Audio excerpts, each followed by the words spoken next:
Bizim burada evden böyle çıkıyoruz. Evet, kanalıma hoş geldiniz. Benim adım Adem.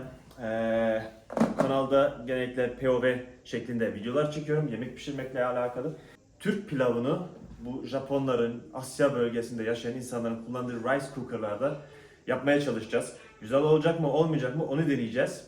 Ve videomuzun sonunda bu cihazın aynısına ya da buna benzerinden bir tanesini yalnız Türkiye'deki olan kişilere kura çekilişi yapacağız.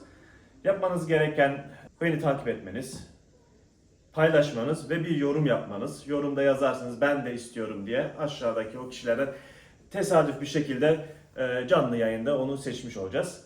Sanırım Eylül ayının sonuna falan denk getirmeyi düşünüyorum. Benzer ya da aynısı dediğim gibi olabilir.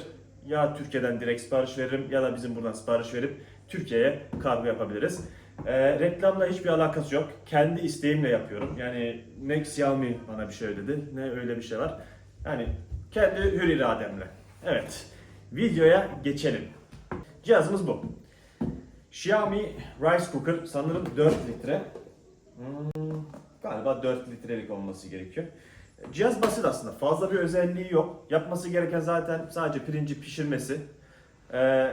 Türk pirincinden Asya pirincindeki farklar şöyle. Biz genellikle tereyağında onu kızartıyoruz. Ki bunda o kızartma işlemi falan yapılmıyor ama kızartmayı ayrı yapacağız. Pişmesini bu cihaza bırakacağız. Asya ve Hindistan bölgeleri, oralarda da yapılan pilavlarda genellikle ölçek alınır. Pilav yıkanır. Direkt içine konulduktan sonra su seviyesine getirilir. Ve ondan sonra zaten pişme işlemini hepsini komple kendisi yapıyor. Öyle güzel bir şekilde yapıyor ki tane tane kalıyorlar. Zaman ayarlamasına göre tabi istediğiniz gibi ayarlanabiliyor. İçinde birkaç malzemesiyle geliyor. 2 tane kaşığı var, bir ölçek var. Bir de buharda pişirmeniz için plastikten yapılmış bir fonksiyon. Yani bir tabak gibi bir şey var ki hani dipten buhar alsın diye. Cihaz şöyle. İçindeki bu pot çıkıyor. İçinde ölçek bilgileri var. Bilmiyorum görebiliyor musunuz? Aldığınız bardak ölçüsü pilavı koyduktan sonra şurada seviyeler var. 1, 2, 3, 4 diye gidiyor. 2 ölçek aldıysanız su seviyesini 2'ye getiriyorsunuz ve pişmeye bırakıyorsunuz. İsterseniz tuzunu atarsınız falan filan. Ayrıca özelliklerde şu şekilde. Rice, quick rice, keep warm, congee, soup, steam, mixed congee, multigrain rice, reheat ve timer'ı var. Yani bu ayarlardan ibaret. Ama en çok kullanılan zaten quick rice'den rice. Ya yarım saatlik bir işlem ya da 1 saatlik bir işlem olarak bunu çalıştırabiliyorsunuz. Sanırım videoya biz geçelim. Mutfakta onun pişirmesini size göstereceğim. Türk baldo pirinci kullanacağız. Kavururken erişte mi? Yok erişte değil. Şehriye, tel şehriye. Küçük küçük şehriyelerden de içine katacağız. Ondan sonra stok kullanacağız. Yani et suyu. Ya dana etinin suyu olabilir ya da işte buyon tarzında. Buyon, tavuk buyon olabilir.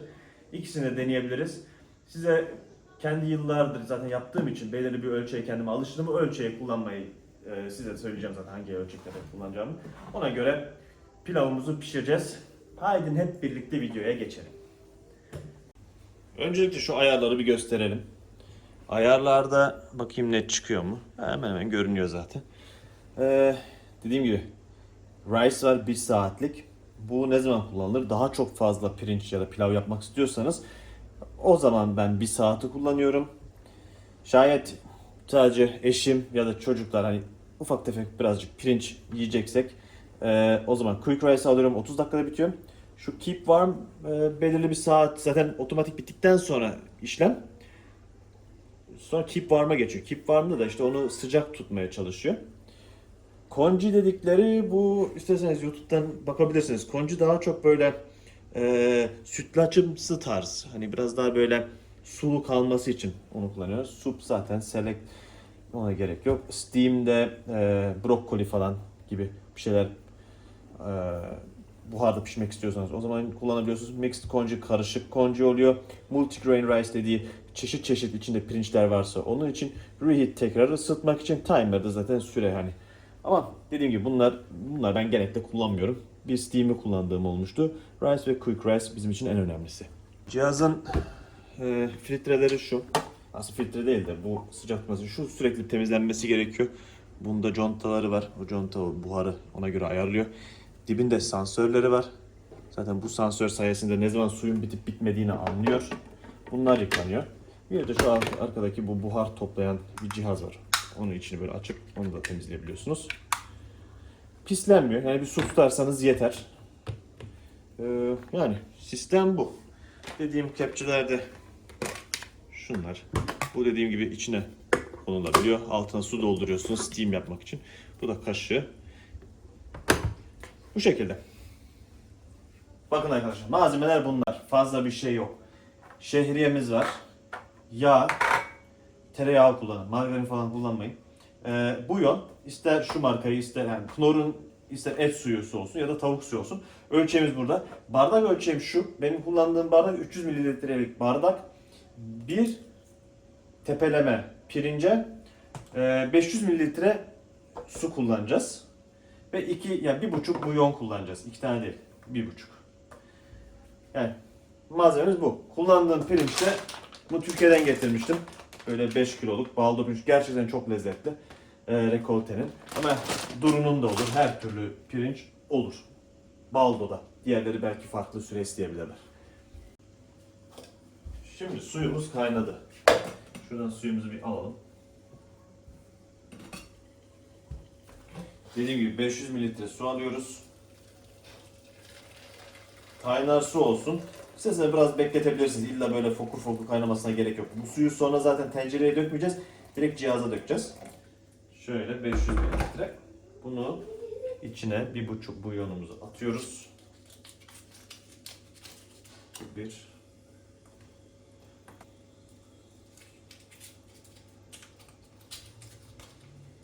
Bu 1,5. Diğerini de ben saklıyorum zaten. Karıştırıp iyice çözülsün. Bunu şöyle kenara bir koyalım. Pirincimizi güzelce yıkayalım. Nişastasını güzelce bırakıyor zaten. Böyle hani süzgeçte de yapabilirsiniz. İsterseniz o tasın içinde de yapabilirsiniz. Daha rahat olabilir belki. Benim bir tane büyük süzgeci var. O şu an yıkamalı. O yüzden bu küçüğü kullanıyorum ama bununla da olur. Ta ki suyumuz berrak akana kadar. Şu içeride bulanıklık olmayacak.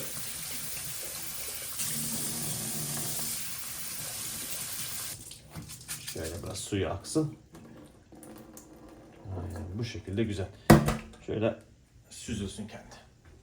Tereyağımızı ekleyelim. Şöyle güzelce bir erisin. Pilavı ne kadar uzun süre kavurursanız şehriyeleri o kadar güzel lezzet katar pilavınıza.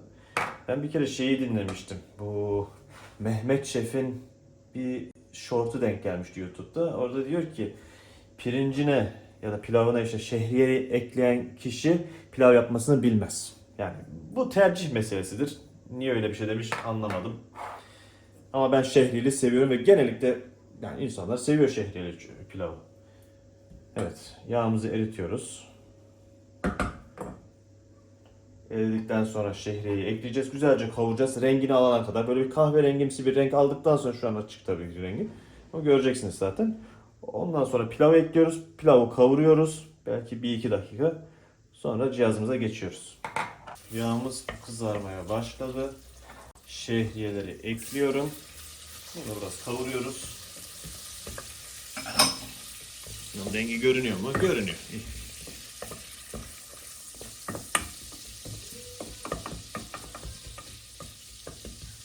Hafif altını biraz kısa alırsak daha iyi olur. Erken kızartmasın. Yavaş yavaş kokusu gelmeye başlıyor. Rengi de değişiyor.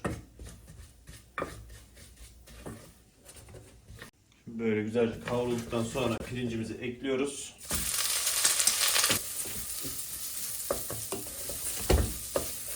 Sürekli karıştırırsanız hem dibi tutmaz hem böyle her yere aynı şekilde güzelce kızarır.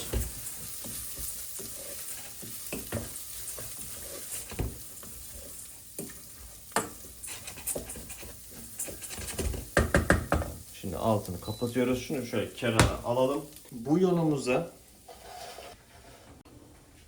şöyle azıcık tuz ekleyebiliriz. Yarım kaşık tuz yeterli olur. Şu şekilde. Tekrar karıştırıyoruz. Göstereyim, makinenin potunu çıkarıyoruz. Bu şekilde. Pirincimizi bunun içine ekliyoruz.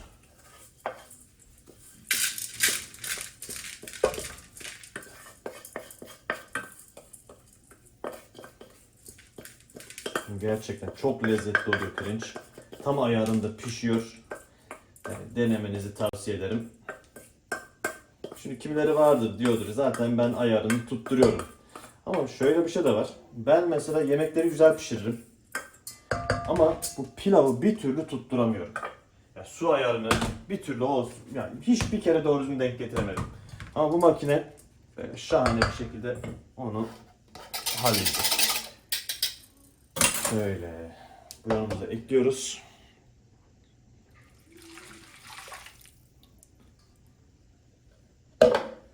Şöyle eşit şekilde süzülsün. Evet. Mevzu bu arkadaşlar. Şu şekilde içinde görüyorsunuz. Bunu makineye yerleştiriyoruz. Kapağını kapatıyoruz. Bunu biz select üzeri yarım saate alıp start'a basıyoruz. Mesele budur. Şu an başladı. Tam yarım saat sonra pilavımız hazır olacak ve deneyeceğiz.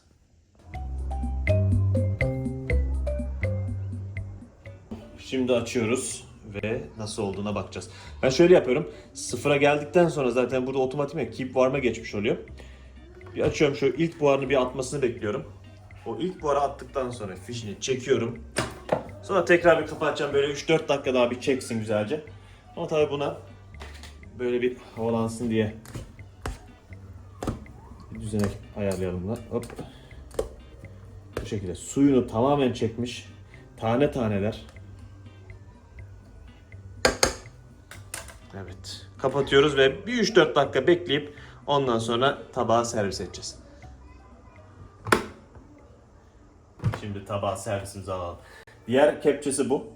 Daha oyuk bir şekilde. Tam güzelce alınıyor. Şu şekilde.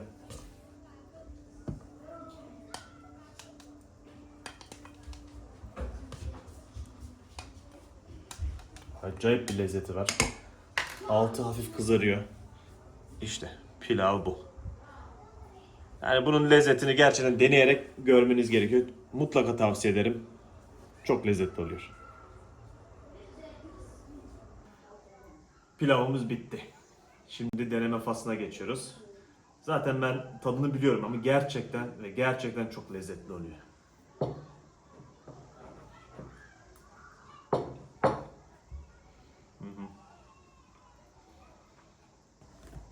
Dediğim gibi tavsiye ederim. Evet, durum böyle. Umarım beğenmişsinizdir. Bu konsepti de beğendiyseniz zaten aşağıda yorumlarda da yazabilirsiniz. Bu tarz içerikler tabii ki daha çok yapmayı da o zaman isterim. Seve seve de yaparım. Bir dahaki videomuzda da sanırım mantı yaparız. Görüşmek üzere, kendinize iyi bakın.